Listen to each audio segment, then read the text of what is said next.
O mundo parece ter prendido a respiração nas últimas semanas. Enquanto o Irã mergulha em um ciclo de caos e violência sem precedentes, os Estados Unidos começam a mover peças pesadas no tabuleiro do Oriente Médio. 2 porta-aviões nucleares americanos estão a caminho da região, acompanhados por destroyers, cruzadores e submarinos. Mesmo assim, uma pergunta ecoa em todo o planeta. Se o cenário é tão grave, por que Trump ainda não atacou o Irã? Para entender essa decisão, é preciso olhar primeiro para o que está acontecendo dentro do próprio Irã. O país vive o maior colapso econômico de sua história recente. Com moeda destruída, inflação fora de controle e o custo de vida em níveis insustentáveis, como acontece em muitos regimes autoritários, o protesto começou na economia, mas rapidamente se transformou em revolta política. Milhares foram às ruas e a resposta do regime foi imediata e brutal. Repressão armada, prisões em massa, apagões de internet e um número crescente de mortos passaram a fazer parte do cotidiano. A partir desse ponto, o regime deixa de administrar protestos e passa a lutar pela própria sobrevivência. É nesse contexto que Trump surge com declarações públicas de apoio aos manifestantes. Quando um presidente dos Estados Unidos afirma que a ajuda está a caminho, a mensagem não é apenas simbólica. Essas palavras são direcionadas tanto ao povo iraniano quanto à liderança do regime. E quando discursos começam a ser acompanhados por movimentações militares, a ameaça se torna real. No dia 14 de janeiro, Washington anunciou o envio do porta-aviões Abraham Lincoln para o Oriente Médio.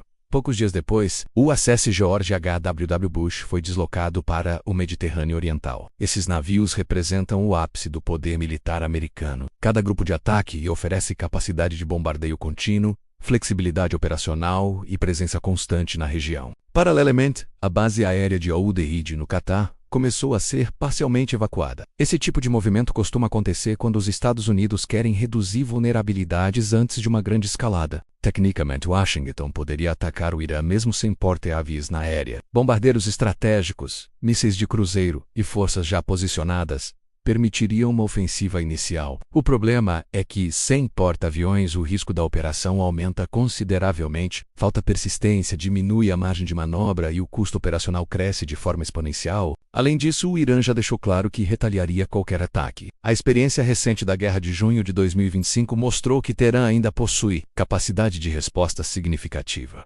Outro fator crítico é a sobrecarga militar americana. Com compromissos simultâneos em várias regiões como o Caribe e outras áreas sensíveis, os Estados Unidos não podem agir em todos os frontes com força total. Esperar a chegada completa dos 2 porta-aviões pode fazer parte de um cálculo frio e estratégico. Com eles posicionados, as condições para um ataque amplo se tornam muito mais favoráveis. Mas existe também um dilema político profundo por trás dessa espera. Mesmo usando força máxima, não há garantia de que o regime iraniano cairia. Se o ataque não for decisivo, Trump corre o risco de fortalecer a narrativa do regime. A ideia de agressão externa pode unir elites internas e justificar uma repressão ainda mais violenta. Nesse cenário, os manifestantes acabariam pagando o preço mais alto. Em vez de enfraquecer o poder, um ataque mal calculado poderia consolidá-lo. Por isso, se a decisão for atacar, o plano teria de ser extremamente abrangente. Não bastaria atingir alvos simbólicos ou realizar bombardeios pontuais. Entrariam na lista centros de comando militar,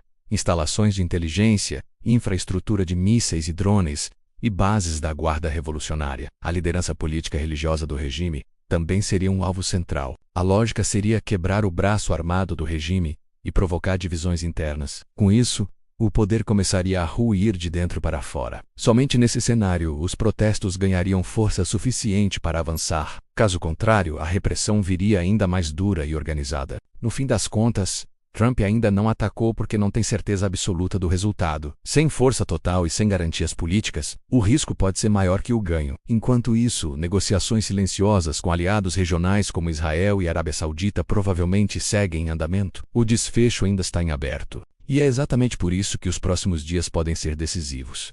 Se algo acontecer, o impacto será global. Se você quer continuar entendendo os bastidores do poder militar e da geopolítica mundial, inscreva-se no canal e ative as notificações agora. Nos vemos no próximo vídeo.